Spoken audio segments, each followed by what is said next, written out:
Here we go. What is going on, Cover One crew? Welcome back to the show. Hope everybody is good. What are we doing today? We're talking Week 5 waiver wire must-add players. And I'm telling y'all, it's getting a little thin on this waiver wire, a little scarce for the liking. Just one of those weeks. You know, a lot of guys did go down, but a lot of managers do own a lot of the players that are popping off right now. Very difficult to transpire. I mean, if you can't find anything on the waiver wire, go and hit up the trades. Try to throw some flyers out to improve your team with other managers. Did a show for you guys yesterday for my latest trade targets. It's definitely warranted. Go check that one out. But I mean, bye week troubles. We have entered the bye week problems. It's going to be Armageddon in some of these leagues to get a starting roster. Cleveland, Chargers, Seahawks, and Buccaneers on the bye week this week. So we got to make do. Try to find some players off this waiver wire. Let's talk some running backs. Zach Charbonnet, okay, 50% ownership in most leagues at this point, and he is, you know, probably the best running back to have as the handcuff, because if Kenny Walker does go down with an injury, you have yourself an instant running back one. He is starting to get a little bit more touches from this backfield, which is positive news for him. Bad for Kenny Walker owners, but the way that this offense likely will move forward, they will still continue to run the ball a lot. Zach Charbonnet is definitely on the radar. You got to get him on your roster if he does reside on your waiver wire. Jaleel McLaughlin, this undrafted rookie free agent from the Denver Broncos. We saw Javonte Williams go down with, I believe it was a hip pointer. He should be okay to go, but that's something to keep tabs on, keep an eye on, because if he does miss any significant time, this McLaughlin kid has found himself to get at least some more touches. He had over 70 yards this past week in this Denver Broncos offense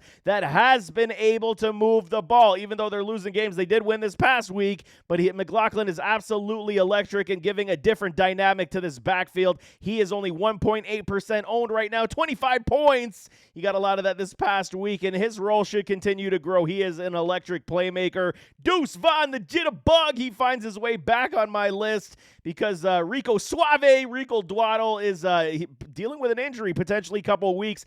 Dwaddle still is on my list as well. 21 points. The Dallas Cowboys are starting to use the secondary running backs just a little bit more over these past couple of weeks, so that is a positive. Deuce Vaughn, it is tricky, but the jitterbug has a lot of talent, just like a McLaughlin, very much undersized, but have a lot of ability. Deuce Vaughn is definitely on the radar this week if you're struggling for running backs. Roschon Johnson, 49% ownership, 27 points. We saw Herbert finally break free, and that might be bad news for a Roschon at this point. Herbert is a talented running back, just don't have any idea why the Bears never utilized the man. They did this past week. Maybe that'll be a sign of things to come to continue. Chuba Hubbard, I believe he got himself 14 carries this past week, eating into Miles Sanders' touch carries. And at this point, Miles still dealing with that groin injury, which likely will continue to linger for the remainder of the season. For running backs, it's all about the handcuffs right now. We don't have a true number one running back that's sitting here on the waiver wire due to injury, so we got to hedge our bets. Hubbard is definitely one we got to keep our eye on. Same with Tajay Spears. Even though King Henry came back, like I said, this past week on a big bounce back, I told you on start sit he was going to do that, but Tajay is a good running back that if Derrick Henry does go down, Spears will be massive. Lat Murray, Damian Harris right now, Buffalo Bills. Lat looks good, man. 27.5 points for Lat, and the Bills, the way that they're operating, they're getting the leads and they're using these running backs to kill the clock. They will get you garbage time production, but it is going to be very difficult to trust week in, week out. If anything happens to a James Cook, knock on wood because we don't like it, but I'm just saying Lat Murray is definitely probably the first one I'm going to grab over a Damian Harris at this point, even though Harris is owned more with 22%, where Lat is only 6.9 at this point. Tank Bigsby, okay, he's on the waiver wire right now. Nothing more than a handcuff for a Travis Etienne. And then Ronnie Rivers for the Rams, is definitely on the waiver. I'm not really going to shop that one just yet, man. Quarterbacks, CJ Stroud. I told y'all last week, why was this man still on your wire? 38% owned only right now, and he's going to be over the 70-point threshold after this waiver wire trend because he is that good. I told y'all last week he needed to be on your roster. Now you're going to pay a premium on the fab dollars to get him on your roster. No bueno. He plays the Atlanta Falcons this week. 74.1 points. Stroud is an absolute baller. Rookie of the Year candidate already. He is playing lights out football. No interceptions for this rookie. Absolutely amazing in the first 4 weeks. Josh Dobbs has found his way back to fantasy relevance. He never really had any before, but now he looks good with these Arizona Cardinals. Give all the credit where it's due for these Cards, man. Gannon has got these guys playing. Everybody was making fun of Gannon in his the preseason speech to the team. He's got him playing ball, man. 66 points for a Dobbs versus those Cincinnati Bengals who are struggling is a good start this week. Absolutely. Baker Mayfield, notable addition. I mean, right now he's on the bye week, so you might want to leave him on the wire, but if you require a quarterback for weeks to come, Baker is definitely on the Bake Show news, and he's doing well, man. Baker in this Tampa Bay Bucks offense looks very good. Matthew Stafford, like I said, again, man, he's going to give you anywhere from the 12 to 16 points. Not the great ceiling, but it has at least a safe floor if you've been struggling with like a Daniel Jones, Daniel Pennies. You got, I'm bringing up this man's name all the time. He looked god-awful this past week. That line cannot block for him, but Matthew Stafford is still on the radar. Sam Howell, he looked impressive versus these Philadelphia Eagles, slinging that ball around, but Eric Bieniemy is putting him in the proper situations, and he is putting up good points. Matchup play for Sam Howell is great right now, and we can absolutely utilize this man. Jimmy Garoppolo, likely coming off the concussion protocol, but he may be without a Devontae Adams. You got to watch out for that one as well. Matchup play only for Jimmy G, and Zach Wilson, the MILF Cougar Killer, he is absolutely back on the radar right now. If he continues to play football like he did versus those Kansas City Chiefs, he might be, doing some decentness for us, anywhere from 15 to 20 for that man if he does play like he did on Sunday Night Football. Wide receivers, J-Mo is back, baby, from the suspension. Jameson Williams, 24% ownership, 0 points. Due to the suspension, he has not played this season, so we got to watch out and understand how his role is going to morph in this for this Detroit Lions club, because the Lions have been playing very well, but they require the speedster, the dynamic wide receiver one on this team. Okay, Amon-Ra St. Brown is the wide receiver one, but J-Mo's going to be neck and neck when it comes to, crowning a wide receiver one on this team. He is that damn good. However, not playing and having such a long layoff, we could see J-Mo pull a hammy once again because he plays with sheer speed. But J-Mo is definitely my top wide receiver off the board this week on Waiver Wire. Romeo Doubs and these Green Bay Packers, 50 points, looking reminiscent of Devontae Adams with an Aaron Rodgers. Love for love, man. He's feeding Dobbs on the regular. They're finding ways to get in the end zone. 44% ownership for Dobbs. He absolutely needs to be on your roster. He is an instant flex play basically every week, even with a Christian Watson back on the field. It is not, and the target share is going to be there. I don't know what everybody's complaining about. You acting like Jordan Love can't support multiple wide receivers. He's shown it already for 4 weeks. Dobbs needs to be on your roster. Michael Wilson from these Arizona Cardinals. A lot of Cardinals on the waiver wire needing to be picked up. Wilson has been an absolute freak stud. He looks great, man. 42.7 points with the, evolution of a Josh Dobbs. It looks good, man. Wilson definitely needs to be on your roster. He's flirting with the possibility of, sitting in your wide receiver 2 spot on bye week troubles. Wilson does look very good, and the targets will only keep coming because he is repaying everybody with those fantasy points. Curtis Samuel, he is on the list simply because John Dotson did pop on the injury report. He may not suit up this week because something to keep your eye on. He did participate in walkthroughs, but was considered a limited on Monday, so we will see. But Curtis Samuel has a role in this offense with Eric Bieniemy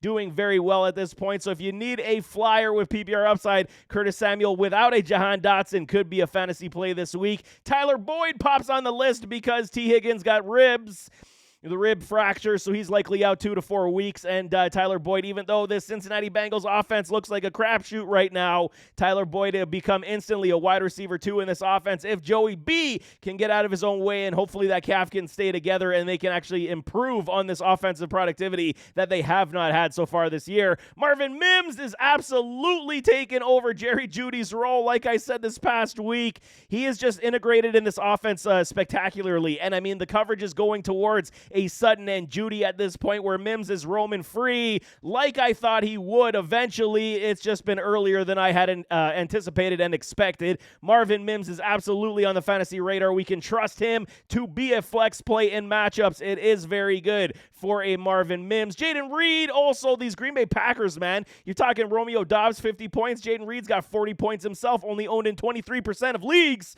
Jaden Reed is another one of these guys. Once the Packers figure out everything, they start moving like a well-oiled machine. Reed is going to eat and feast from that slot with guys like Dobbs and Watson pulling coverage. So Reed is absolutely one of these guys we can have on our bench and play in matchup play and bye-week troubles. No kidding about that. Quentin Johnston, I told y'all, man, everybody was on the Johnston bandwagon. Soon as Mike Williams went down, it's Q Johnston, it's Q Johnston. It's not Q Johnston just yet, man. They go to the veterans first. Josh Palmer's got first right of refusal in this offense. So until Josh Palmer goes down with injury or he starts playing poor football play on the field, I should say, Q's not going to have a massive role. He'll have his sprinkles from time to time, but the biggest problem, I told you, go check out my scouting report on Quentin Johnston, and it's not that I dislike the man, it's he's a body catcher, man. He needs to learn how to catch with his hands. He's going to have multiple drops. Yes, he can do the you got mossed appeal. Yes, he's got yak ability for days. He's a body catcher. This concerns me, man, so until he figures out his hands, Q Johnston is one of these high-risk, high-reward players that we're going to continue to move forward with. KJ Osborne, you're killing me, dude. Removing targets from my guy Jordan Addison right now, and I think it's going to flip, but we knew that Osborne was going to have at least a slight role in this high-passing offense in Minnesota. Osborne, again, it's hard to trust, but he is on the wire right now as a notable addition. Potential bench stash to wait and see. Potential injury replacement. KJ Osborne is, you could do a lot worse than that as well. Bobby Trees, Robert Woods, and Josh Downs fill out the rest of my notable list for these wide receivers. I think that Bobby Tree is going to start taking a little bit of a back seat because Tank Dell, the evolution of Tank Dell and Nico Collins is just playing lights out football right now. So we're going to see that continue to move forward. Robert Woods does get pushed down the target share depth chart where we do see the younger guys take over like Dell, like Nico Collins, and CJ Stroud is just dealing the football where Josh Downs figuring stuff out, y'all. Yes, 4 points this past week. Half PBR was not great, but he's getting targets. He's getting more integrated into this offense, and Josh Downs is definitely one of these guys you got to keep your eye on. Might be a couple weeks too early to add him, but it's better to be early than late so you can save on those fab dollars. Finishing it off with tight ends, Zach Ertz, Arizona Cardinal week off the waiver wire. I'm telling y'all, man. Dobbs, Wilson, and Ertz. Tight end has been such a freaking problem for most of us when you see guys like even George Kittle putting less than 2 points. It is a problem. Darren Waller's killing everybody right now in this New York Giants offense. Zach Ertz, I mean, he's back on the radar. Yes, he did save his day somewhat with garbage time this past week. 41.5% ownership, 23 points. It's good for tight ends. What else can we say? A tight end spot is just so bad in fantasy football now. It's so hard to trust, but Zach Ertz would be my top pick right now to replace some of these guys like a Pat Freiermuth who is injured and, guys like Darren Waller who we just can't trust. Zach Ertz is definitely on the radar. Jake Ferguson from these Dallas Cowboys, 38% ownership, 29 points. He's going to get his looks. He's going to get his targets, a.k.a. Dalton Schultz style, like he did it when Dalton Schultz was with the Cowboys. 4 to 5 targets per week. Hopefully he gets you, 5 receptions, 40 yards, and finds his way into the end zone. That's kind of the ceiling we're looking for from a lot of these tight ends. Ferguson is one of these guys that can get you a touchdown each and every week. You get a touchdown and get 7 points. That's great news for tight ends at this point. Logan Thomas, he is on the list. Again, no Jahan Dotson, who's pulling coverage. Yes, Jahan has not been great in, fantasy football this season, but he's been doing a lot schematically wise, pulling coverage from other guys, giving Sam Howell the easier read, and Logan Thomas has been the easier read for this man. He is back on the radar. Cade Otton, we can finally talk about this man because we did see Mike Evans go down with an injury, something to definitely watch. If Mike Evans does miss this week, they're on the bye week, but I mean, if Mike Evans does miss time the next couple weeks, Cade Otton would fly up the radar. He is on the watch list right now. Do not pick him up this week because they are on the bye, but if, like I said, Mike Evans is going to miss any significant amount of time, Cade Otton will fly up this radar for a massive target share coming his way outside of Chris Godwin. Darnell Washington, no Pat Freiermuth, the Muth. He's out 2 to 4 weeks with an injury as well. Let's get this behemoth of a man in Washington who stands 6'8" and like 300 pounds for a tight end. Guy's an absolute machine. If they can get him in the red zone, probably no Kenny Pickett, Mitchell Trubisky, Mitchy Biscuits should be able to find his tight end at least on the regular. Red zone appeal does reside here with Washington. He is a decent one, very much high risk, high reward. Luke Musgrave, I think his role will continue to be what it is, man. The wide receivers are just far too talented where they're not going to have to necessarily utilize the Musgrave as much in this offense outside of matchup play and what the defense is scheming up to stop the wide receivers. Musgrave is a talented tight end. He went down with injury this past week, but it wasn't looking great anyway. Musgrave is on the radar, but definitely not one I'm rushing to the wire to get. Noah Fant on the bye. He's popped off this past week. He looked good. He looked fast, and Geno Smith is spreading the ball around. And depending on how Fant does continue to go, once again, matchup play upside is definitely here for Noah Fant. Jonnu Smith to finish it off. No Kyle Pitts. Jonnu Smith is being utilized in this offense like the tight end one. 25 points, only 1% owned right now. So it is another high risk, but obviously they found something with Ritter and Jonnu that is working. So I have a feeling they're going to continue to use this well. It's a high risk, obviously, but I mean, if he does pop off like he did a little bit this past week, Jonnu Smith is a decent tight end matchup that we can utilize. But there you have it. That is the waiver wire week number 5. It is skimp, and it's tough to do when there's not a lot of players on the wire. If you're struggling for wins, the best opportunity I can give you right now is go get some trade flyers out there to other managers to at least try to improve your roster. Throw them in the comments. I can help you out. If you have trade requests you want to put in, I can tell you where the values that I see where they are at, but I mean, that's where we're at today for waiver wire. But nevertheless, as always, don't forget to hit that like button, hit that subscribe button, jump in those comments, give me your thoughts, and we'll see you next time. I am out.